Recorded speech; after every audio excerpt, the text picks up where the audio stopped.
course it is. Yay. Hey. We're here! Yay. We're here! I know it's been a minute, ladies and gentlemen, but it is Hi. Thursday. So that means it is time for Trekkers Delight, and we are coming to you with not one, but 2 episodes of Star Trek Prodigy tonight. I am Marie Brownhill. I am here with Keith Shovlin and William Wofford, and we are going to be talking about the Observer Effect and Imposter Syndrome. So, bean footage?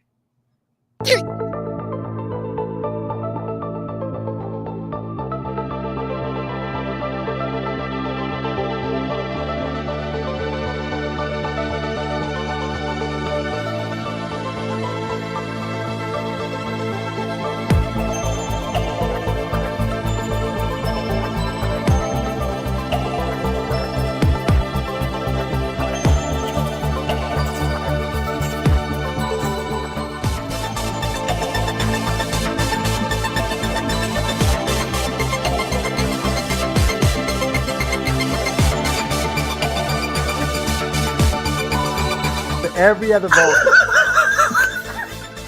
And you gotta admit, the dude that was coming down the aisle, he was kind of cute. I'd have carried him on my shoulder. Here we are. Welcome once again to Trekkers Delight.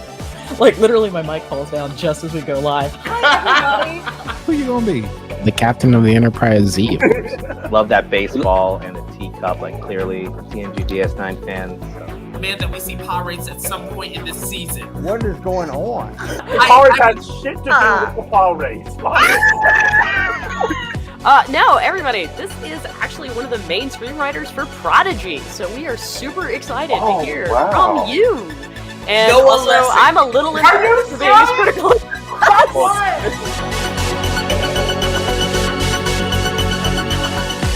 Man, I really love that intro. This was a nice touch. Yeah, before we get into that, I really feel like we need to have a conversation about the squeak before the beautiful bean footage. William? I'm thinking pigtails, honestly, there. There are instances where there's no appropriate way for me to say this on live, Marie, because it's like, this is like save it for LGBT Trek After Dark. Because it's just like, I don't know what possessed me. Okay, never mind. I clearly do not need to know what you were doing under your desk in that case. All right. Oh my on to gosh. Prodigy. I promise there's no one under my desk. I promise. Like, It's not saying that there was someone. I mean. Oh, my bad. Excuse me while I mute literally everybody else who's not an adult on this podcast. So we are going to be discussing a children's show today, ladies and gentlemen. We are going to be doing, as I said in the intro, we are going to be doing not 1, but 2 episodes of Prodigy. And we are going to start with the Observer Effect. So let me unmute everybody. Or maybe not Will. Thank you, Marie. Who knows? I'm gonna say I'll be good. I'll be good. I mean, I believe that when I believe Trump is for the people, but like that's not happening today.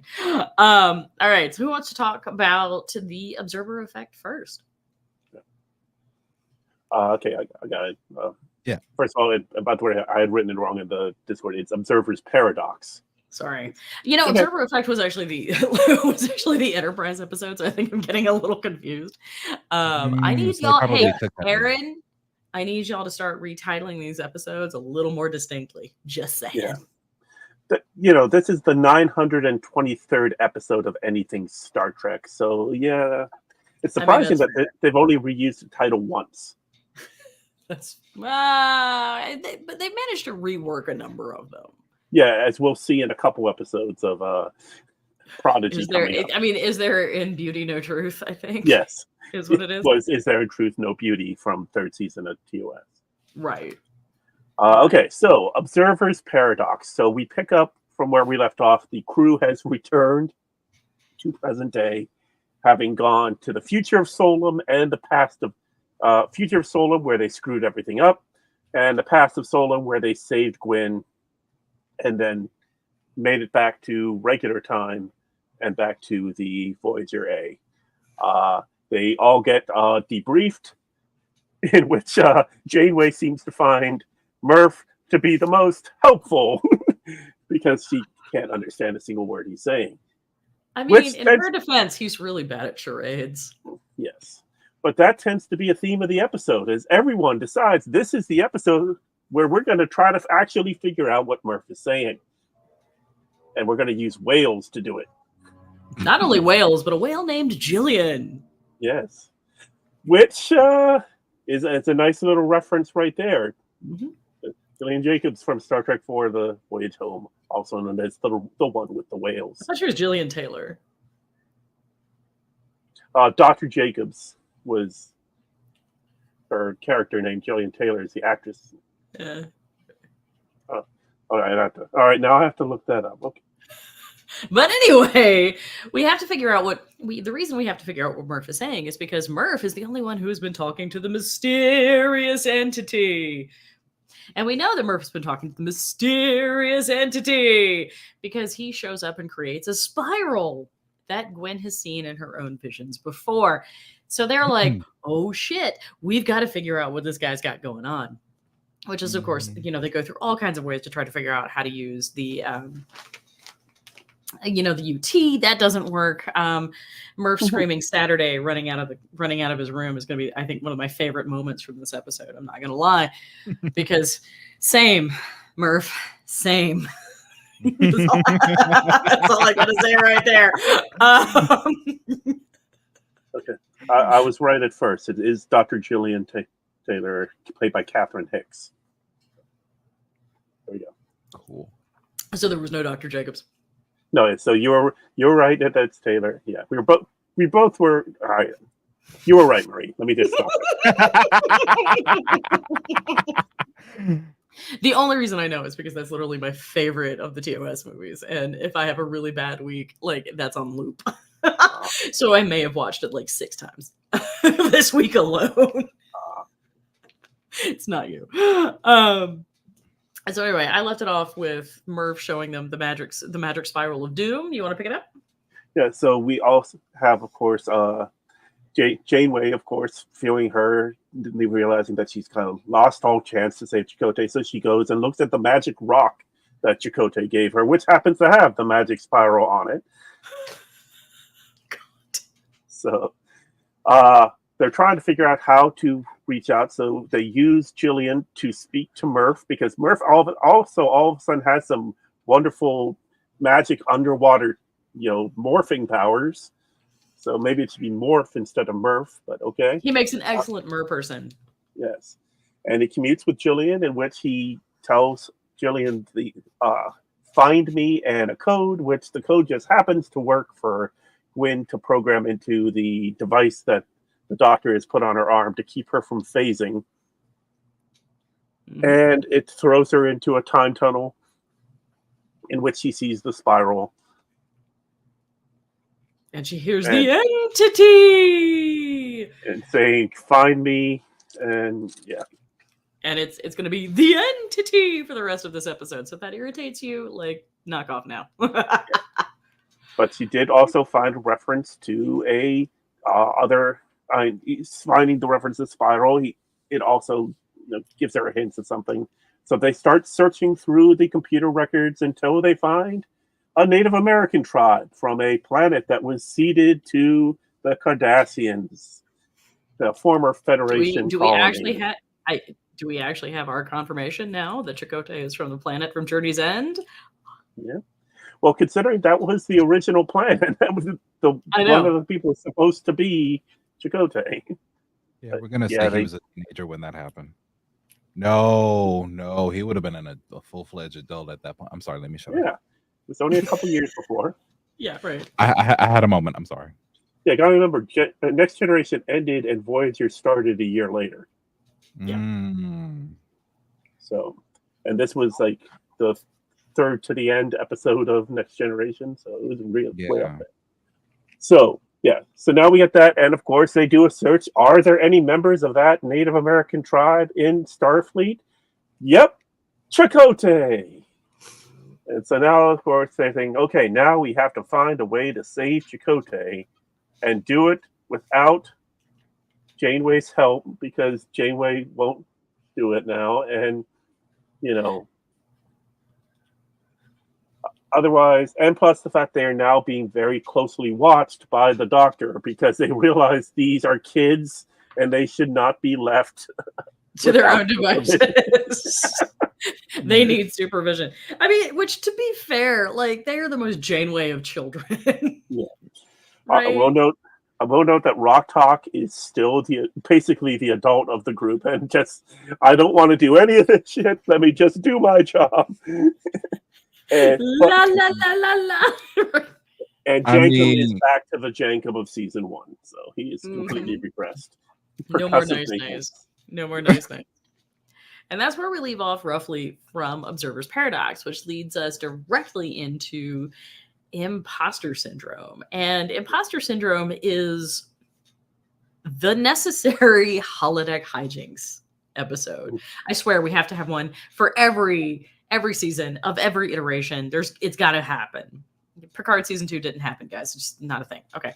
So anyway, what happens there is they realize that they've got to get to this magic nebula that Gwyn has found that theoretically has a planet where Captain Chakotay could have taken the protostar. And remember, we have to get the protostar back to Tars Lamora or Gwyn ceases to exist, which I think we can all agree is no bueno.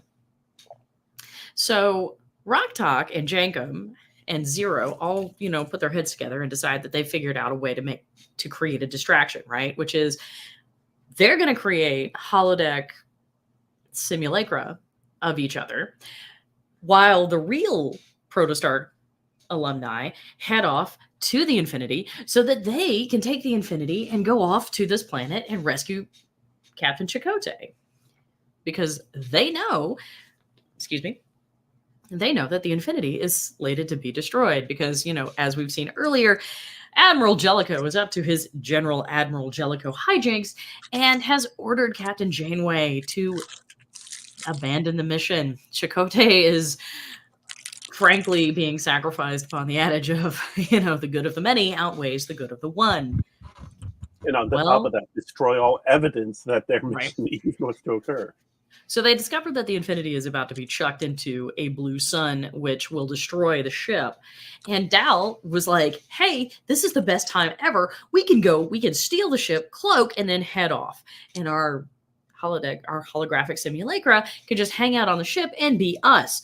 The only problem is that Rock does an amazing job of programming them, and they are themselves. Which means that the holographic simulations decide that they're going to go on the Infinity instead. Only problem with that is they're going to disappear as soon as they get off the Voyager. So that's a thing and a problem. Mm-hmm. So the two groups basically try to track each other down and wrestle each other into submission. And it takes Rock and Rock 2, as I'm going to call them, negotiating with each other to coming up with a solution. And that solution is that they are actually going to power down the holographic emitters and reboot the system so that the holographic simulacra come back into existence as soon as our Prodigy alumni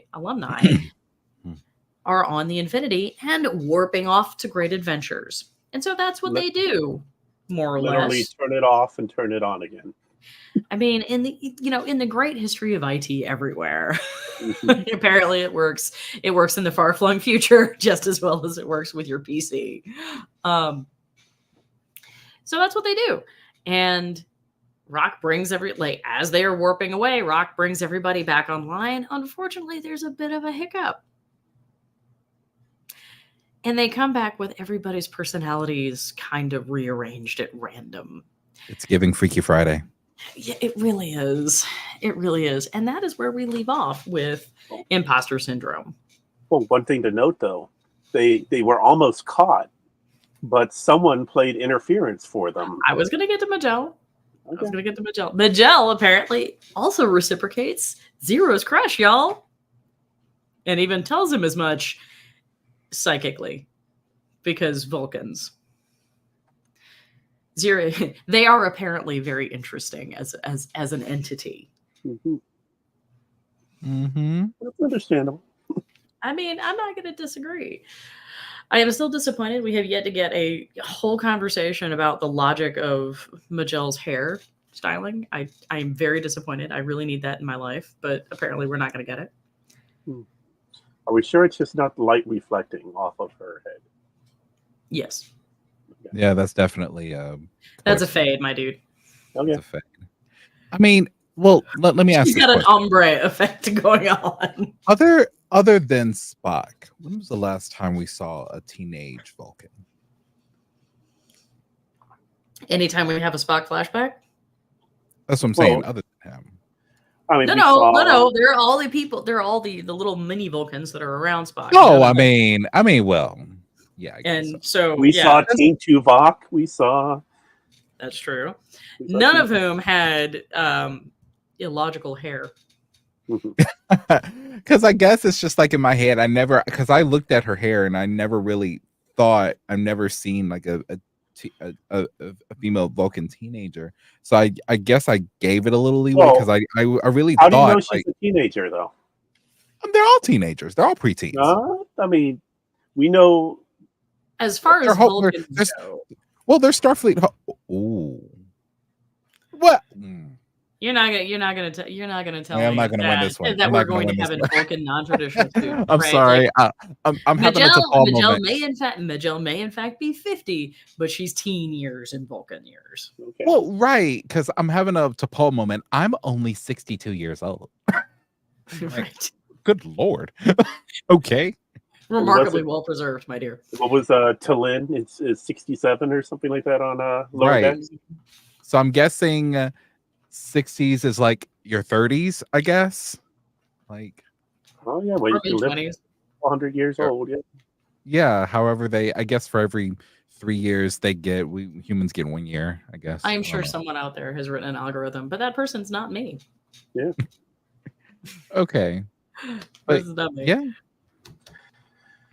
So So we have 2 episodes that are very clearly setting us up.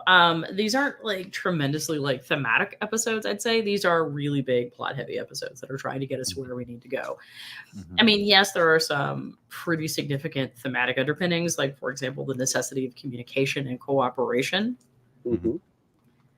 That is very much, a recurring theme that exists throughout the season of Prodigy, right? Like, you must be together, find me together, like, blah, blah, blah, blah, blah. From the mysterious entity. Well, Marie's that's not gonna let that one go. I'm not going to let that go. I am not going to let that go.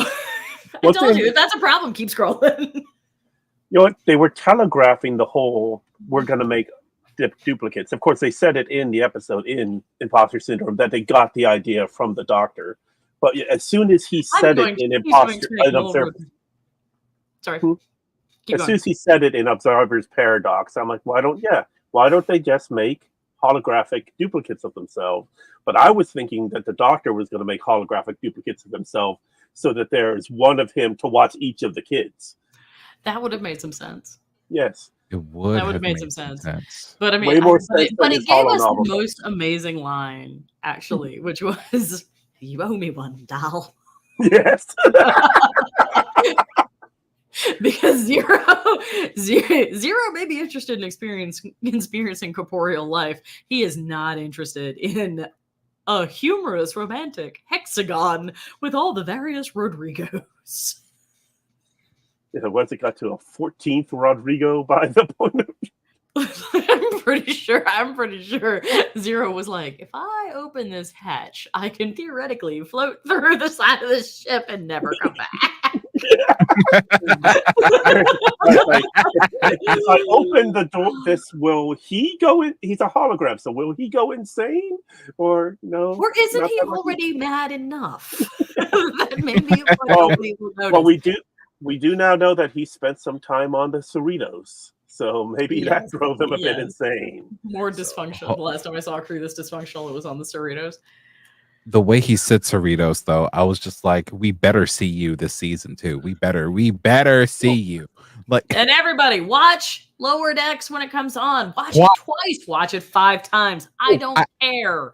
I have a both question. Kurtzman and McMahon have said watch it multiple times. I have a question. So, like, does it matter if you watch it? This actually pertains to watching it twice. It doesn't matter if you watch it twice on the same account, or do you watch it twice on the same device? Is that Doesn't matter. Does it matter? Watch it again. Okay, because I've just been letting it run on my TV and just letting it run through, and then I push the double Good. Yeah. So that's for Prodigy. You're doing that now, right? For Prodigy, I'm doing that, and then I'm going back and doing that for Lower Decks. Cool. Good. Which it seems like there's hope based on the trailer that I saw. Yeah, and I think was it Kurtzman Urban Band that said, "Yeah, just put it on in the background." Go do something else. Go watch all of these things. I appreciate how the realism of it. I appreciate how realistic that is. It's just like just put it on the background. Okay, Content creation is a business, just like anything else. And these folks are in it to make a profit. And the best way to make sure that it's profitable is to make sure that we're watching it. Yeah. And yeah, as far as the algorithms know, you're watching it several times. I mean, you're not going to get this to B-movie level, but it's going to be noticeable that people are watching them again and again. And Prodigy and Lower Decks are both worth it. Yes. Oh, absolutely. Absolutely. I am loving this season of Prodigy. Just loving it. It's good. It's good. I don't want to shut down Lower Decks just as for the last few seasons, I feel like it's been pretty good. But it's always when the show gets good that it goes away. And I'm like, these shows have both been good from the beginning. Yeah. Yeah, I mean, I don't want to take away from any of Prodigy season 1. Because it really, really, really was fantastic. And like I said, there was this very real attention to detail with respect to making sure they told a tight story for kids. I'm getting a little more frustrated, I think, with this back half of the season. Going back to the whole conversation about Janeway, right? Mm-hmm. Thus far, Janeway has been very solidly someone they could trust, right? Mm-hmm. And while she is very much, but now she's slipping into that stereotypical adult role, which is I know better. Well, she did come to see them in Imposter Syndrome to talk to them about the Infinity being destroyed, and that she knows that it feels bad for them. And she seems to reach out to be more than just And so did Tyces, right? I mean. And that was a great moment, actually. I really love that we got to see that interaction with, our very stoic Andorian first officer. But the thing is that very much came from I'm the adult, I know what's good for you. And I don't know about you, but as a parent, I find that, yes, I generally do know what's better, but I also find that my children are wonderful at creating creative solutions to problems that would never have occurred to me. And that I'm a much better parent if I listen to the children. So let me ask this, just so I'm clear on the Janeway we're talking about. We are talking about Admiral Janeway, right? Yeah, no. Hologram Janeway is some distance hence. In a way gone. So, okay, cool. Yeah, I suppose so, because it's just okay. So I didn't initially. I mean, I appreciate the perspective, and that's why I always rely on you guys to always offer me different perspectives. That's why we even have this show. But I guess to me, I didn't notice it as I know better than you, blah blah blah, and then brush them off. I thought it was like the writers paying more attention to the characters themselves. There's literally a moment when Janeway just says, they're like, oh, well, we can do blah, blah, blah, blah, blah. And Janeway's like, no, Starfleet's going to take care of this. And there's a certain logic, right? Because what she's talking about is probably going to be dangerous and they shouldn't have anything to do with it. But given the character of the kids, what made her think that was ever going to slide? Yeah. And Janeway being Janeway. Yeah. Right? Janeway being Janeway. Janeway being Janeway. why is she not on tap for this? Like, why is she not like, I mean, I understand not wanting to put children at risk. I get that. But clearly we've got kids who have experience. We've got kids who have greater experiential knowledge of what's going on. And I honestly think there's a really good lesson here for adults, which is listen to your kids. Yeah. Well, listen to kids. Like, they are not, I mean, yes, they lack in many ways, especially if you're my kids, you may lack self-preservation instincts of any kind. But well, you do have boys. That's kind of a comes with. I mean, right. Right. I mean, not that I want to cast aspersions on gender, but like, you know, but but Prodigy has been really good about respecting, you know, their agency and respecting, you know, their ability to function. And even Tyces makes the comment that, you know, these are kids who have experienced so much that even full-fledged Starfleet officers would have crumbled under some of the things that they'd experienced, which is true. Well, we saw that last season with Barris Frank, or what the Nobulan guy on the space station. I know, right? Just completely lost everything. And, yeah. Just run away. Yes, they're kids, but like, you have to and again, Janeway does this normally pretty well. You have to respect their experience. These are, yes, they're kids, but they are kids who were enslaved, abused, managed to find their way all the way across the Delta Quadrant to get to the Alpha Quadrant, then turned around, saved the Alpha Quadrant and the Federation almost at the expense of their own lives, survived, and then navigated in the world's tiniest shuttle for what, 3 months or something? Yeah. To get back to 2 months. Yeah. Oh, I forgot about those time that it took. Well, it passed so quickly in the show. It's kind of like, right, but I mean, but there are enough throwaway lines that, you know, makes you wonder what was going on, given that there was no way there was a bathroom on that ship. Also, that will come into play later. And a replicator and all kinds of things, right? Like, I mean, it's concerning. But they managed to do all of these things. You can't treat them necessarily the same way that you would treat, at this point, me. I haven't accomplished as much in my life as these kids have. Yeah. So how would you compare? Again, I'm talking about the character, not the actor or actress that played the character. I'm separating the two before anyone comes for me. How would you compare? You're about to ask about Chakotay. I am not. I'm not at all, actually. Close. How would you compare Janeway in a way mothering or side mothering or god mothering Naomi Wadman and Ichep compared to how she's treating the children on Prodigy? How would you compare or contrast? Because Ichep went through a lot too. I don't know if he was born in the collective. No. He was a submarine. He was sent by his family. Remember, he was sent by his family and sold set up. And then not that Naomi knows it, but she's a duplicate child. Now that I think about it. Right. So I guess what I'm kind of wondering is, like, and of course, Janeway doesn't have any children herself. I think the closest thing she had to a son, in my opinion, was Harry Kim.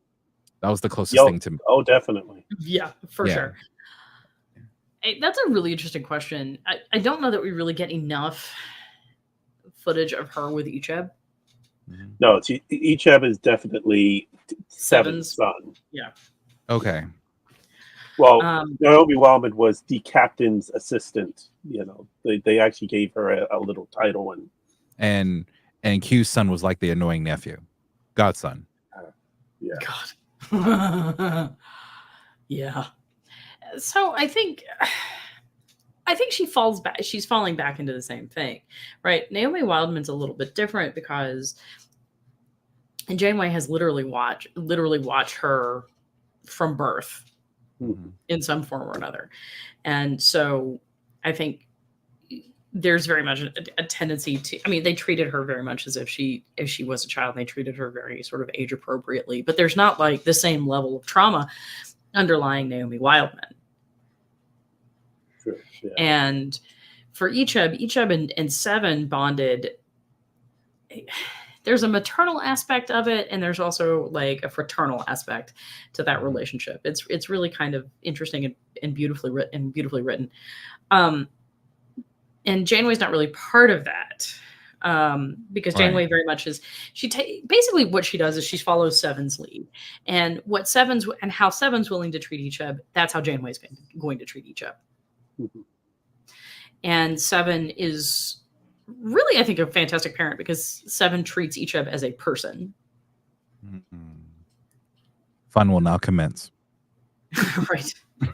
Well, she got that whole instant family. They ended up, sending off all the kids back to their families, with the exception of Icheb.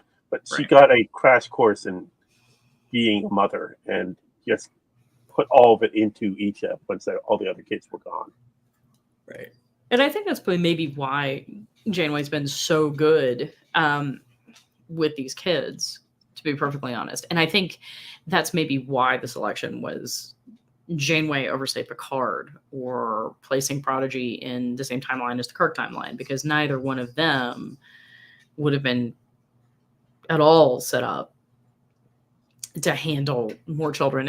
And the only other real parent that we have floating around in Starfleet that's at a captain or admiral level is currently, tap dancing with the prophets. Right. I was going to say the closest one I can think of is Cisco. Right. Because I mean, we don't even really get a lot of shots of Miles being a dad. That's right. We don't. Yeah, it was basically any time that they needed the kid in the story, then she was there.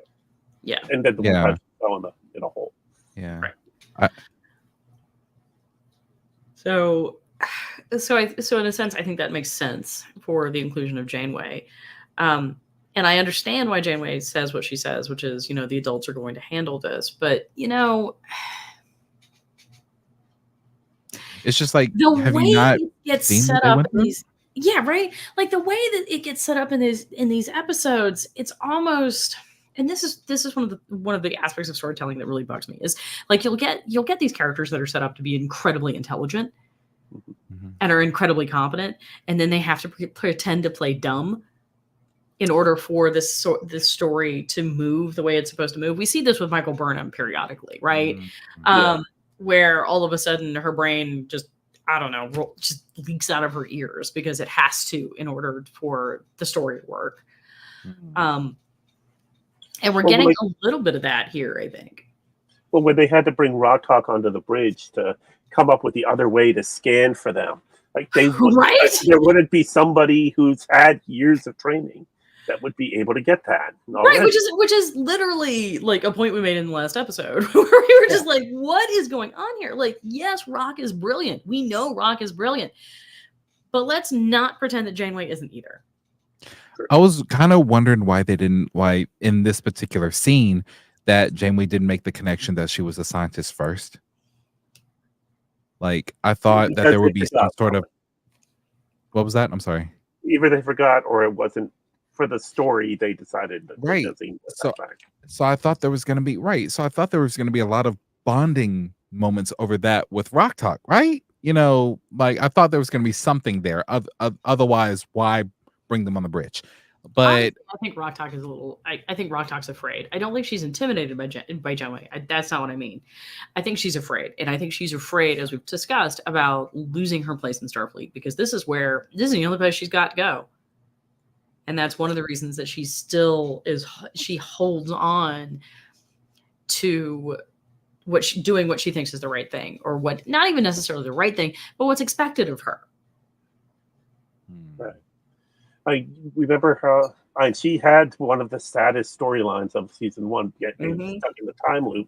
But then when we had the episode where they did their backstories, her backstory was awful as well. Awful. I mean, she had the longest time loop. Yeah, she had the longest time loop. Jankum had the bad backstory, as in being alone and having to give up being with his people because for them to survive. But yeah, being forced to fight and be the heel and lose every night until one night where she wins and then gets sold to Tars Lamora. I mean, and during this entire process, no one understands what she's saying. So it's amazing she's verbal. Yeah. Yeah, they just refer to her as the monster. And we see very real scars from that. And I have to, I mean, credit where it's due. I love that there are these moments that are just, that call back to that. So we don't ever quite forget what's on, like basically what's at stake for Rock. It is interesting to note that the voice actress for Rock is the youngest member of the cast by far. Yeah, I mean, she's like what, 13? Something like that. She's young.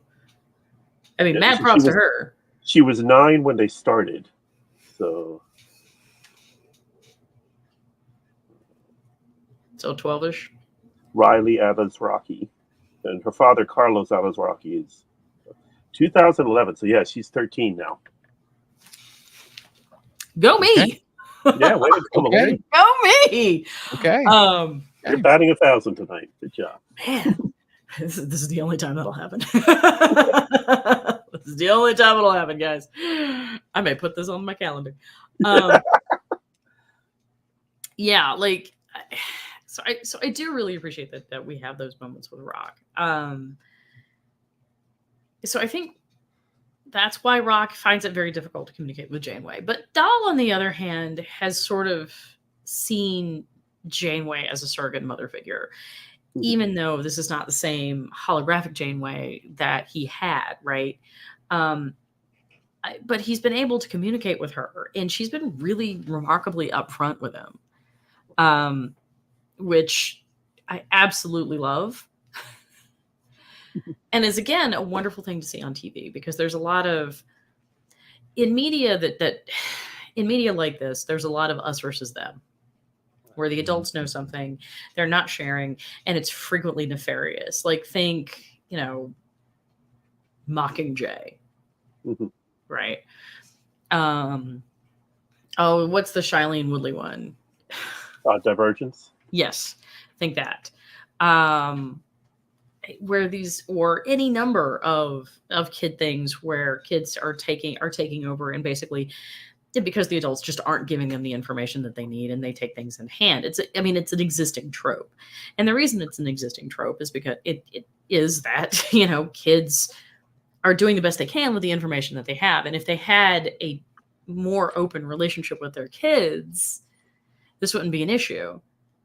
I mean, heck, A Wrinkle in Time, if there had just been like a legitimate conversation, We're talking about the live action movie. With both the movie and the book. Right, all of it. The same story. They're the same. I hated that movie so much. I mean, you're not wrong, but the story is really legit. But I mean, oh yeah.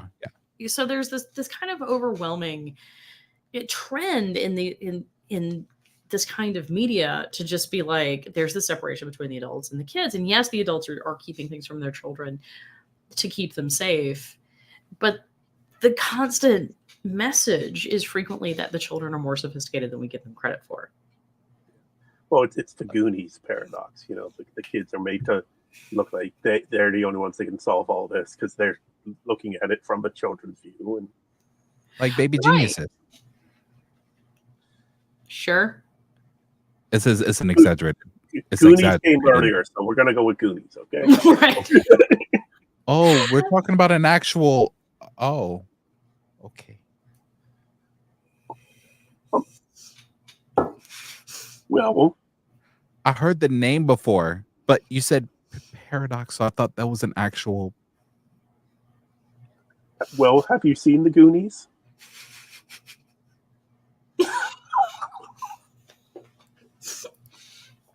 We are bad friends, Keith.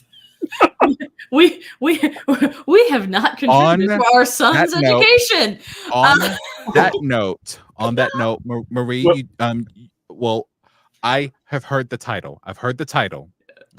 Okay, And the Goonies is kind of old, so that's fair. But yes, yeah, it's Oh, yeah, God. it came out when Googling. we were young, and Maria and Yeah. I, of course, are I'm- not No, that no, young no. anymore. I have this thing where I probably have seen it, but don't know the name or the. It's like I know the song, but I don't know the song name or the artist. no, Like- you would know if you knew the Goonies because it's Goonies Never Die, dude. Like you would know You- if you'd seen this film. You need to watch the Goonies, and there's so many. I mean, so many actors that you know today are in it. Where's Josh Brolin, Sean Astin, Corey And Feldman. Feldman, who's like, this ugly looking troll? Ugh. yep, you found it.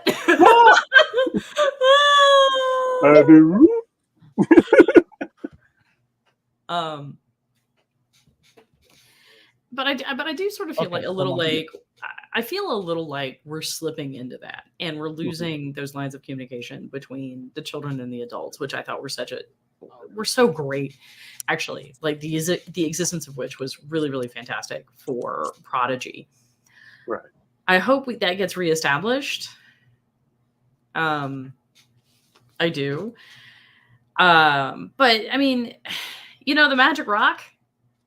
Again, Yeah. the Magic Rock. Had there been a conversation about the symbol, Janeway Yeah. might have recognized it from sitting on her bedroom shelf. That's not weird, but sitting on her Right. bedroom shelf. I mean, maybe we wouldn't have had to have stolen. We wouldn't have had to have stolen the Infinity. Just saying. Yeah, it's the lack of communication. They don't feel like they can trust Janeway with bringing stuff to her. Right. And And I then can understand that. there's also this whole conversation. Like, I mean, the Doctor literally sees two Murphs and just doesn't pick up on it.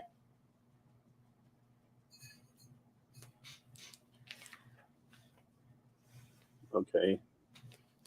I know that's supposed to be funny, but like it does really sort of harken back to this. Like the characters just sort of have to pretend to be stupid in order for the story to function. And that's really kind of, I don't know, but not super great. Also, I have not been a fan of the Doctor in so far. All right, good night, Will. No, it's like, I mean, it's like they took all the really crappy parts of his character without remembering the good ones. Yeah, and he was so good on Voyager.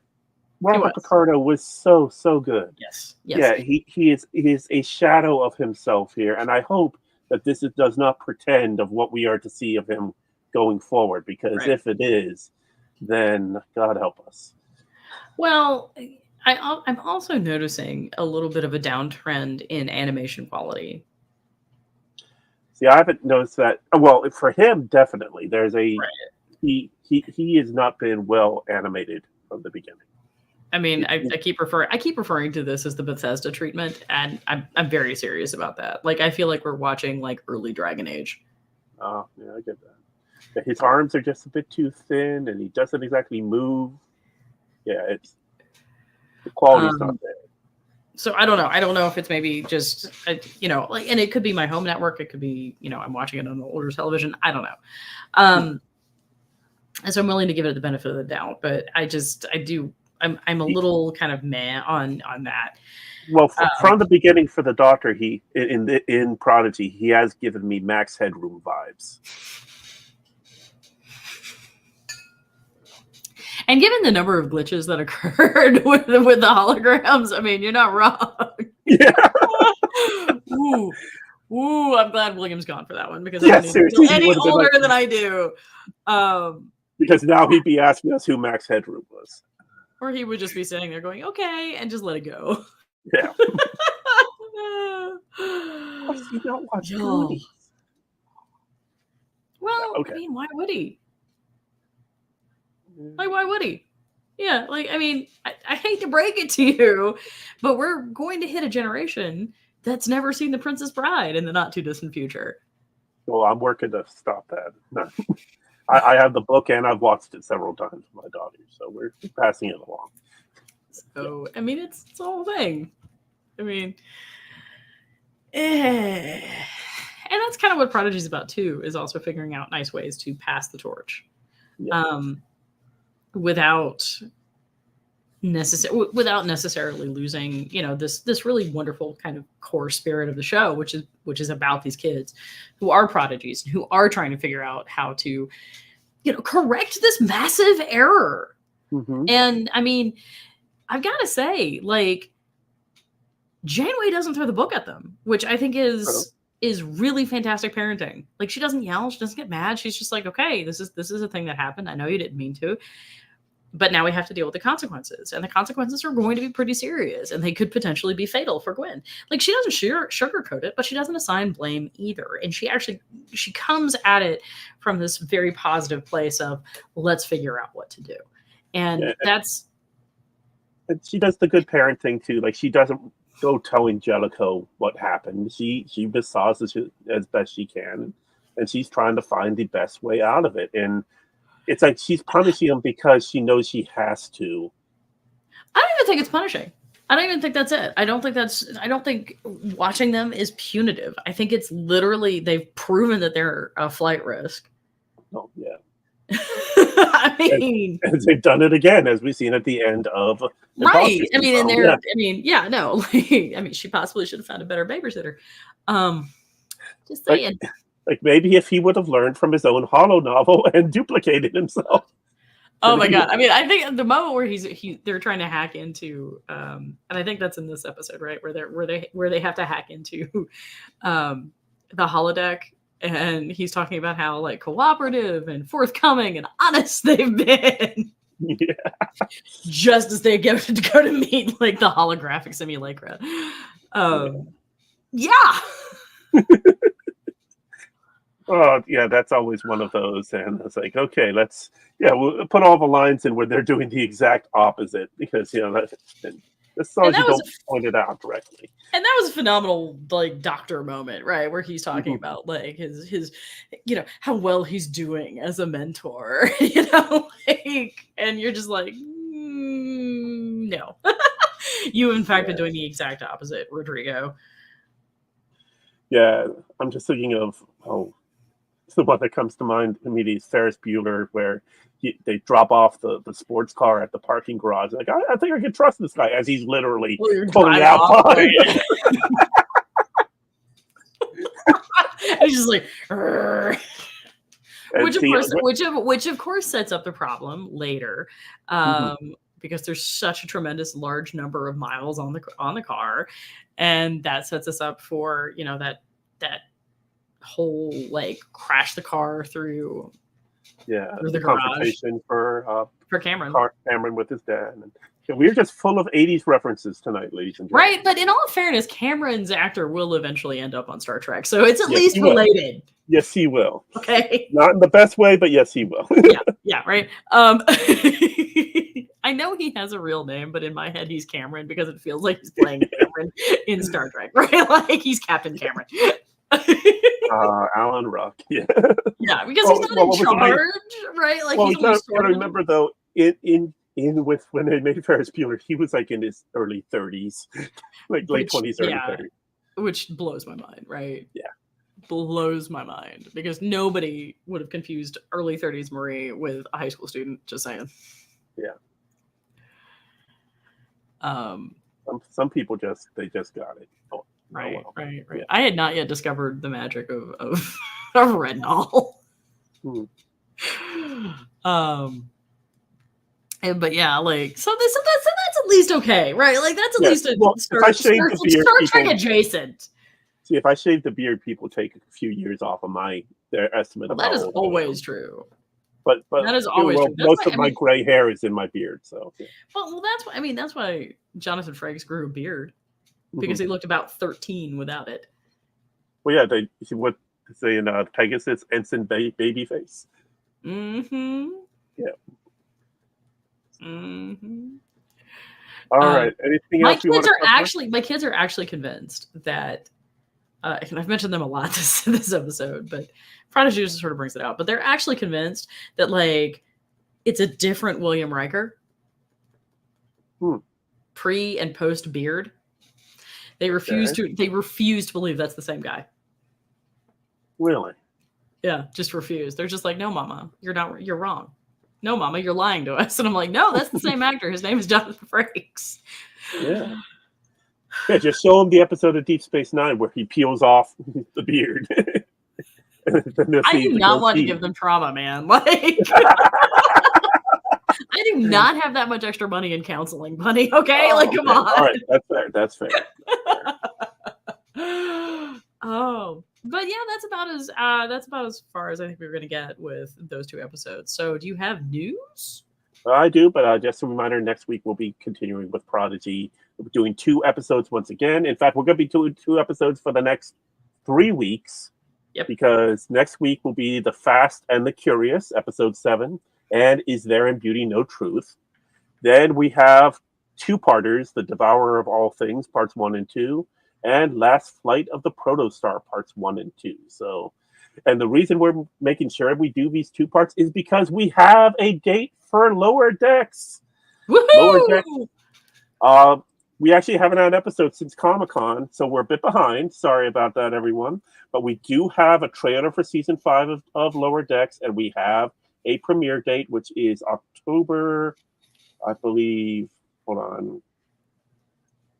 October 24th, yes. Season 5. So that's a month and a half later than they usually come out. They've been aiming for end of August, early September. But because of the strikes last summer and everything, it's pushed everything back. So yeah, Lower Decks season 5 will be coming out in October 24th. So we are now trying to fit in the rest of Prodigy season 2 to fill out that space between now and the 17th. And on the 24th, we will be getting 2 episodes, the first 2 episodes of season 5 that night. And I believe it's only a 10 episode season once again, which we're used to for Lower Decks. Unfortunately, that's just the way TV is these days. But watch it. Watch it. Make your family watch it. Make everybody watch it. Turn it on, even if you're not at home. Let your dog watch it. Yep. And the rumors are going that they're getting ready to fire up the plane again to go flying over Netflix and Paramount and all those headquarters, both for Save Prodigy, but also Save Lower Decks. Let them know that the Star Trek fans want more of this, and they have plane money. Right? Right? And by God, let them sell us merch. Okay? Yes. Seriously. Let them sell us merch. We do have some new merch coming out. Fan sets coming out. We got a new. Look at that segue. This week. Yeah. We've got the new starships that are coming out from Fan Home. We have Master Replicas, who was selling all of the tiny starships left over from Eagle Moss, still had some left, but their licensing deal with CBS ended. So they have now sold what was left to another company, and that company reached a deal with CBS to be able to sell what's left. They're not going to create anything new. Fan Home is going to create the new ones. So we have another dealer of tiny starships that I haven't checked, but I'm hoping it's closer than the UK, because then the shipping charges will be much less. Right? Because yeah, it's nice when you can get a deal and get something for $12. Get yourself a Shuttle Pod 1 for $12, but then it's $17 shipping. That really hurts my budget. Speaking of hurting your budget, Hallmark has been running a sale on the USS Enterprise Tree Topper. Wow.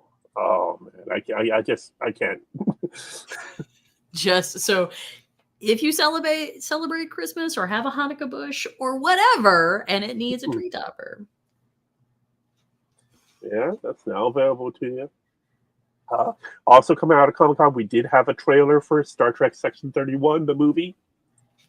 And it will be out in early 2025. We're not sure when exactly, but we have a trailer. We saw the cast. And it's basically Guardians of the Galaxy in the Star Trek universe. And I'm here for it. I'm fine with that. Considering last week at D23, we got a Star Wars trailer for Star Wars Prodigy, or as they're calling it, Skeleton Crew. Right. Yeah, I was watching. We were there first. Yes, I was watching that with my oldest, and she's like a minute into, not even halfway through the trailer, and she goes, "This looks like Prodigy," but it's live action though. But it's Which means our aliens are cooler. Yeah. They got a mostly human crew. But yeah, they have a couple. By the way, last week we neglected to wish a happy birthday to Aaron Walke, and we're sorry about that. Aaron, please come back. Not that we're trying to sound sad, but here we are. Star Trek Starfleet Academy has finished filling out. Well, they claim finished filling out their crew by announcing a new cast member. What is the last of the cadets at the academy? That is his name is Sandro Rasta. He's a British Canadian actor. He is joining the other academy cadets, being Therese Brooks, Bella Shepherd, George Hawk, Kareem Dayan, and Zoe Steiner. And we found out at Comic-Con that other members of the cast will be. We already knew Paul Giamatti as the villain, and yes, we are. Polly. I'm blanking on her name.